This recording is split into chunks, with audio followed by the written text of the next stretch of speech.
Henry Merán, exdiputado, coordinador del segundo Congreso de la Fuerza del Pueblo, miembro de la dirección política de esa organización, es nuestro invitado. Con él vamos a hablar largo y tendido. Don Henry, un placer tenerlo. El placer es mío, Pedro. María, gracias por tan importante invitación que nos honra, nos prestigia. Un placer tenerlo aquí en estos días que usted tiene mucho trabajo con ese congreso. A propósito, ¿cómo va esa reestructuración interna? ¿No habrá ahí adentro problemas? ¿No habrá fricción entre un dirigente y otro? ¿Cómo va caminando eso? El Congreso va, María, Pedro, extraordinariamente bien, desarrollando nuestro calendario de trabajo, que consta de 2 etapas fundamentales. La primera, la que estamos desarrollando, que es el Congreso Nacional Ordinario, donde el partido está abocado a 4 grandes fases o áreas en términos de trabajo, que es la auditoría del padrón de miembros orgánicos del partido, que estamos desarrollando. Para saber cuánto Eso es fundamental. Eso es fundamental. Estamos también trabajando en 21 mesas temáticas, que es una de las fases ordinarias típicas de los congresos partidarios, y en 2 fases más, que es la fase de diagnóstico situacional del partido versus la sociedad dominicana. Un FODA. Un FODA, correcto, así es, María. Y la última fase, no menos importante, el diagnóstico técnico de nuestra estructura electoral a nivel nacional y el exterior. Realidad política. La realidad política, así es, Pedro. En esas 4 áreas de trabajo estamos trabajando el Congreso Nacional Ordinario, para luego, de acuerdo al calendario que señalaba, abocarnos a partir del mes de febrero en lo que denominamos el Congreso Nacional Elector Manolo Tavares. Estamos hablando, van a elegir secretario general, todas las autoridades del presidente, partido, correcto, desde el presidente del partido hasta las direcciones medias del partido, incluyendo direcciones provinciales de circunscripción, municipios, dirección central también, dirección por supuesto. Política. Elegiremos presidente, vicepresidente del partido, secretario general, dirección central, dirección política, todos los presidentes territoriales del partido, igualmente en el exterior, y las direcciones medias. Pero para presidente nadie se ha anotado. Hasta ahora no nadie hemos, le va a hacer competencia. No, observado. pero se pueden anotar, es democrático, y al propio presidente le convendría legitimar su posición, su liderazgo. Por supuesto. La Fuerza del Pueblo es un partido altamente democrático. Desde luego, María, cuando se define una aspiración de esa calibre y categoría, hay que ver una serie de elementos que cualquier dirigente sensato tú no te vas a poner a lo que eso le digo, tendría que pensarlo a fondo. Pero jurídica y políticamente es perfectamente posible. Sí, cualquier miembro puede aspirar a la posición que entienda a lo interno de su partido, porque es lo que establece la ley de partido, la 3318, y establece también el estatuto de la Fuerza del Pueblo. Henry, a veces las estructuras de los partidos tienen como cierta resistencia a lo que se hace en estos congresos, está la duda de que si se va a hacer de verdad, si al final no van a decir se queda todo y seguimos como se hizo en el PLD. ¿Qué marca la corriente a lo interno de la dirección política de la Fuerza del Pueblo y de la comisión organizadora de este congreso en torno a esas posiciones que han sido muy bien reiteradas tanto por ti como coordinador como por el propio presidente del partido, de que vamos primero a organizar la casa, a ponerlo en la realidad real de lo que somos y hacia dónde queremos llegar, y luego entonces vamos a ver con quiénes vamos a lograr eso? ¿Cuál es la realidad y resistencia? Algunos quieren que se quede lo que está, reconfirmar algunas posiciones. ¿Cuál es la realidad? Si se puede socializar. En la Fuerza del Pueblo tenemos amplia y clara conciencia de nuestro rol como partido de oposición y sobre todo como ente definitorio del sistema político electoral dominicano. Por lo tanto, tan pronto concluyeron los procesos electorales pasados, la dirección central del partido aprobó una hoja de ruta, que es a la que me acabo de hacer referencia, donde... Y hubo hasta rebeldía ahí en esa aprobación, yo la recuerdo. Se levantaron y hubo oposiciones, y qué bueno, esa es la democracia. Claro, algunas opiniones en términos de participación de los compañeros de la dirección central que fueron tomadas en cuenta de manera atinada, casi todas, así es, Pedro.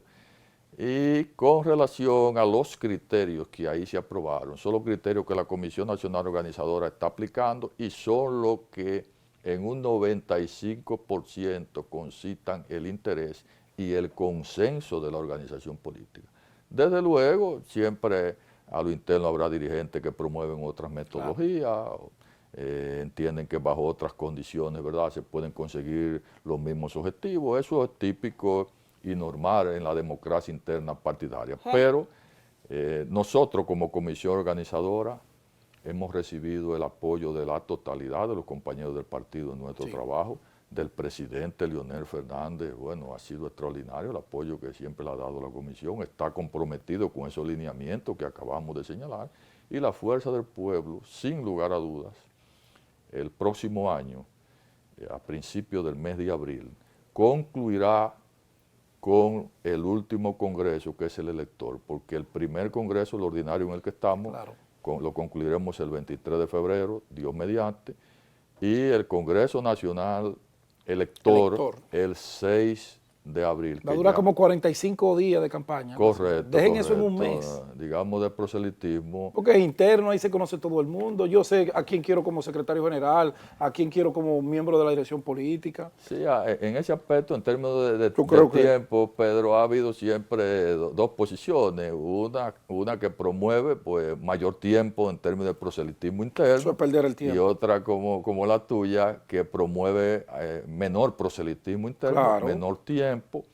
Pero la comisión ha tratado de consensuar ambas posiciones. Ahorita quieren los compañeros logística y los internos para eso. No. En estas semanas ha habido un rum dentro del partido Fuerza del Pueblo por el tema Omar Fernández. Entonces hay algunos dirigentes que salieron a decir que están apoyando.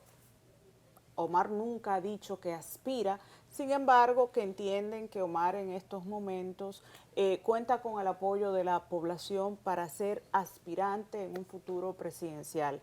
Algunos dirigentes de los más viejos de la Fuerza del Pueblo han salido con una hacha prácticamente en la boca en contra del senador Omar Fernández. Yo quiero saber su posición en ese sentido, porque de todas maneras, sea Omar, sea Leonel, sea quien sea, ese debate los pone a ustedes en el centro de la política nacional.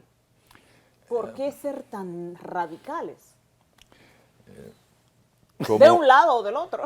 Como coordinador del Congreso Nacional Ordinario, debo decir sobre ese tema lo siguiente, María y Pedro, y sabía perfectamente que esa pregunta no venía, que no se quedaba. Usted es un alto dirigente de ese partido. En el tintero, la Fuerza del Pueblo es un partido democrático, que en los momentos que permite la ley de partido y el estatuto de la Fuerza del Pueblo, pueden los compañeros exhibir, presentar sus aspiraciones a cualquiera de las posiciones partidarias o de elección popular.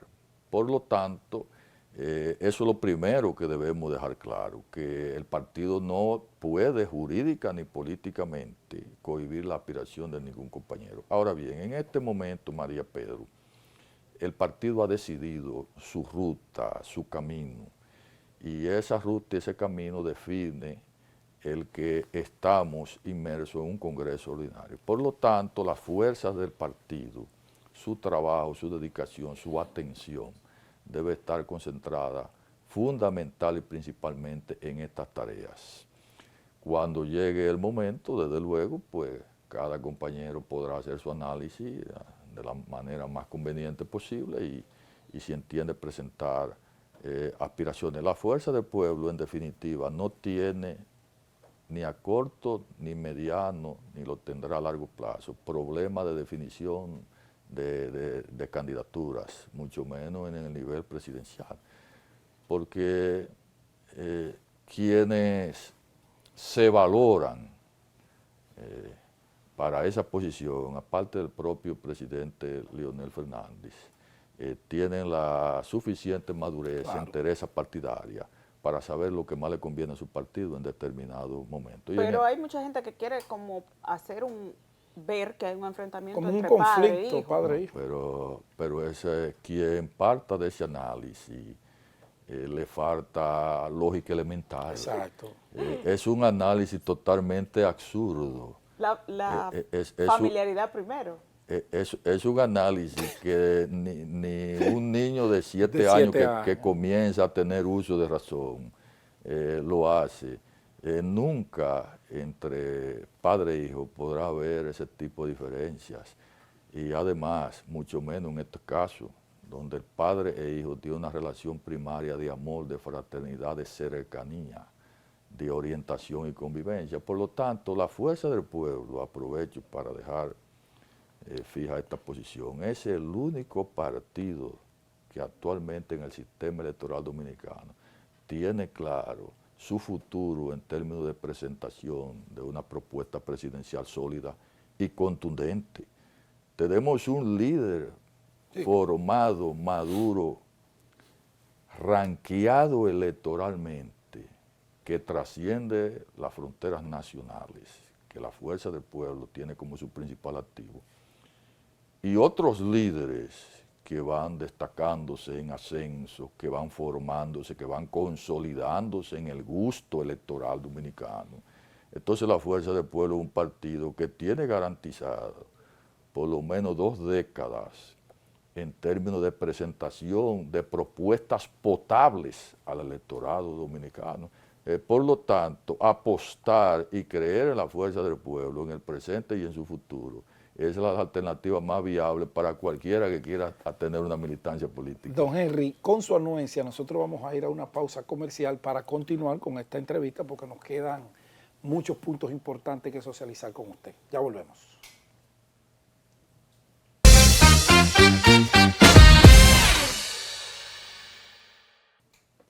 Continuamos conversando con Henry Merán. Hay, además de eso de Omar, una noticia que corrió esta semana y usted, como diputado que fue, tiene mucha experiencia en ese sentido y me refiero a una propuesta que hizo el senador Victoria Yet sobre El desmonte de las 2 exoneraciones, de las disminuirlo a exoneraciones. 1. Usted como diputado, yo quiero su experiencia en ese sentido. ¿Es viable una sola de estas exoneraciones que le dan a los diputados, que sea una sola al año, que tenga limitaciones, que no sean 2 cada 2 años? Porque es que definitivamente el Estado deja de ganar, pero usted, yo quiero la voz de la experiencia como diputado que fue. ¿Qué es lo más viable? En primer lugar, María, A Henry le tocaron 6. Fueron 3 periodos. la exoneración... ¿Usted trajo Ferrari? No, no, Ah, no, okay. absoluto. Okay. Fueron prudentemente utilizadas. Bueno. No trajo Lamborghini ni nada de eso.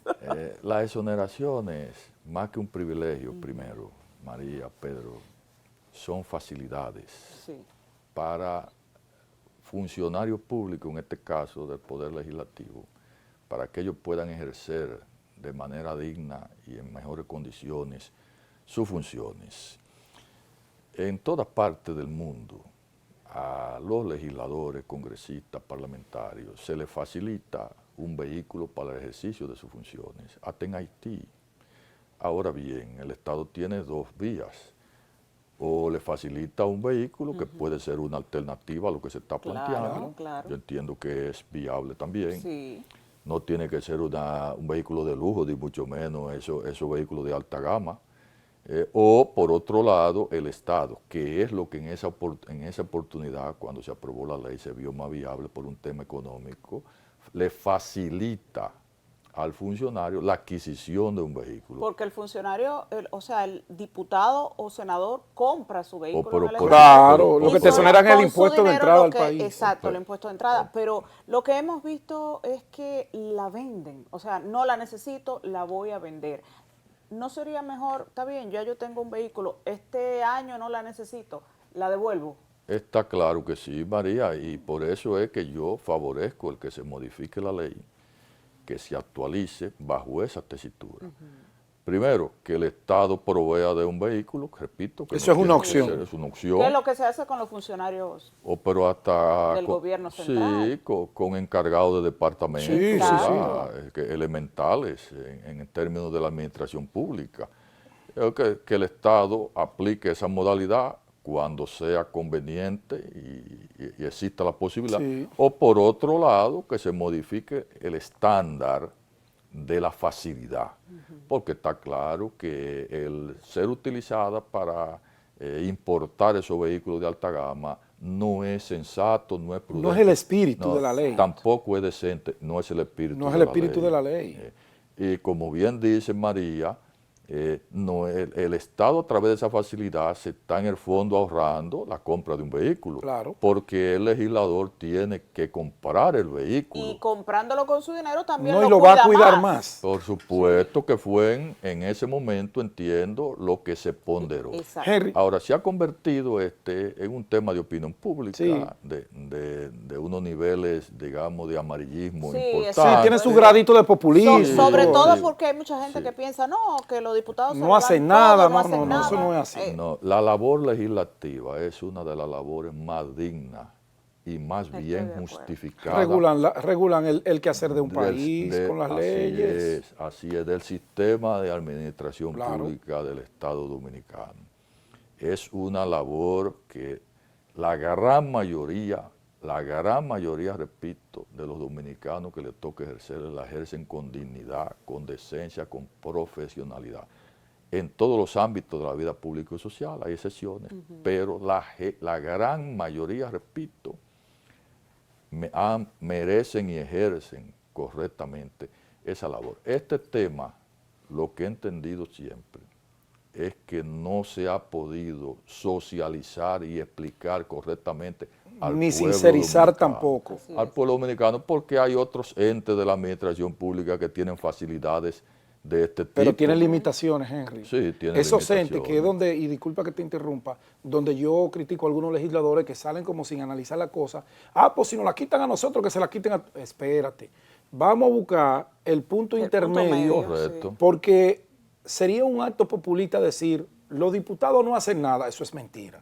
Eso es mentira. Eso es de entrada. totalmente injusto. Pero también es injusto que al diputado Pedro Jiménez le den una exoneración abierta y Pedro Jiménez vende esa exoneración en $30,000, que es el tope que se vende. No dan más de ahí.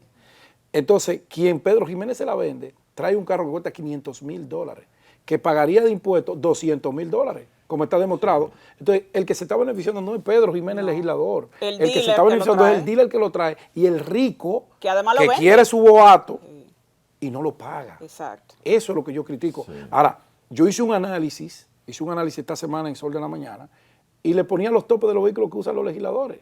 4. Y me fui a los 4 más caros.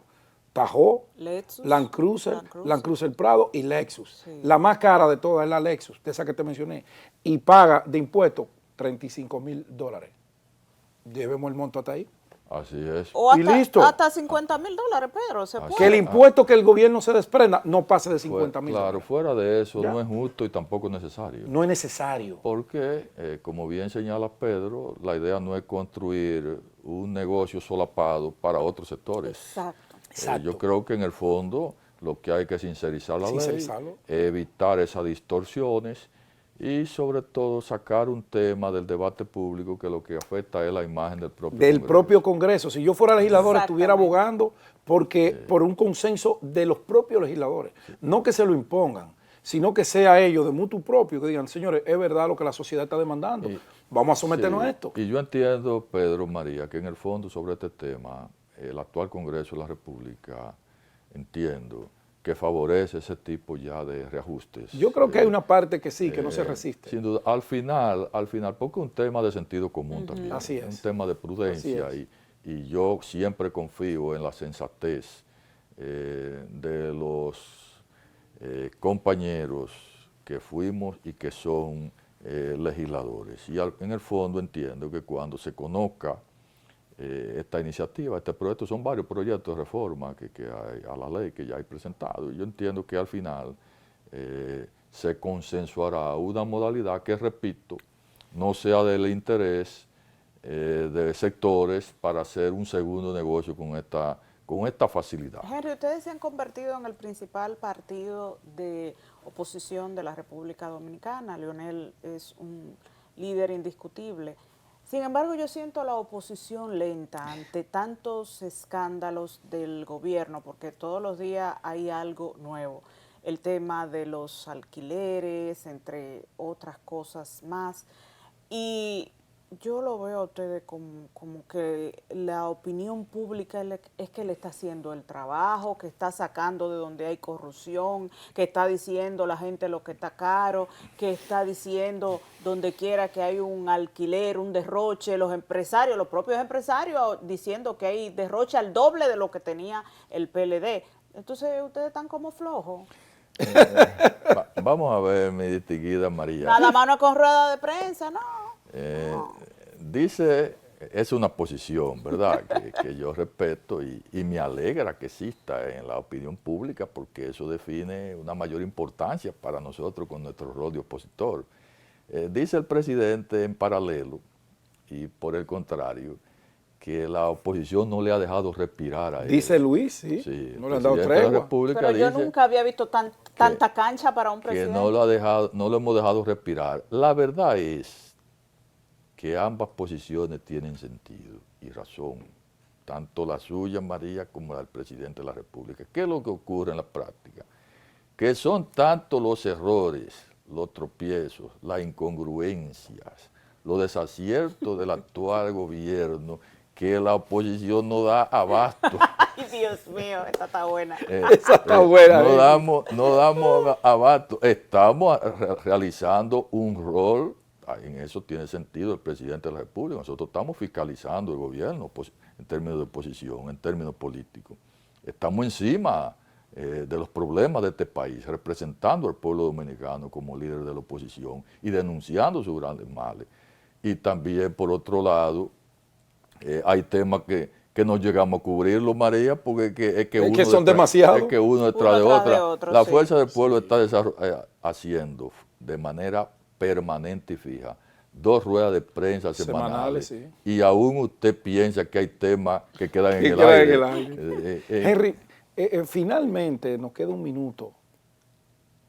¿Cómo va a marchar la República Dominicana desde la perspectiva de ustedes sin reforma fiscal? Todos los sectores antes de las elecciones hablaban de que era necesario un pacto fiscal, el gobierno se asustó, el gobierno se amedrentó, retiró el proyecto. ¿Cómo vamos nosotros entonces a realizar las tareas, o cómo va el gobierno, la tarea para mantener el equilibrio que necesita la sociedad para desarrollar el país? Será un gran reto, desafío para el gobierno y por lo tanto para el pueblo dominicano. Es increíble y penoso, Pedro, que hace unos meses el pueblo dominicano estaba consciente y hasta resignado con la necesidad de una reforma fiscal. Sí. A principios de año, el pueblo dominicano, hasta en plena campaña, estaba consciente de que tan pronto terminen las elecciones, iba a ser necesario aprobar una reforma fiscal. Pero el nivel de ineficiencia, hasta aquí, digamos, de torpeza en el manejo de este tema por parte del gobierno, provocó un colapso del tema, un colapso de una necesidad imperiosa que había que resolver, hasta el punto de que no le quedó otro camino al gobierno que retirar la reforma fiscal y quedarse incluso sin alternativa viable para resolver un problema, repito, que ya el pueblo dominicano había hecho conciencia de la necesidad de la reforma. En definitiva, no va a ser posible ya en este cuatrenio volver a hablar al pueblo dominicano de reforma fiscal. Hay un tema de una crisis de confianza, hay un problema de confianza sobre ese tema. Ya el pueblo vio que el gobierno no tiene los criterios claros, por lo tanto no le genera la confianza necesaria para respaldar un proyecto de esta naturaleza y al gobierno no le queda otro camino de eficientizar el gasto público, de asumir con gran rigurosidad un plan de reducción de la evasión fiscal y, en definitiva, de cortar en gran medida los gastos superfluos y corrientes que tiene, que han sido triplicados en poco más de 4 años con relación a lo que se recibió en el año 2020. O sea que tendremos que hincarnos y orar mucho. Gracias, Henry. Gracias a ustedes por la invitación. Henry Merán fue nuestro invitado. Gracias a él, gracias a ustedes por acompañarnos. Feliz resto del domingo y un buen inicio de semana. Nos vemos.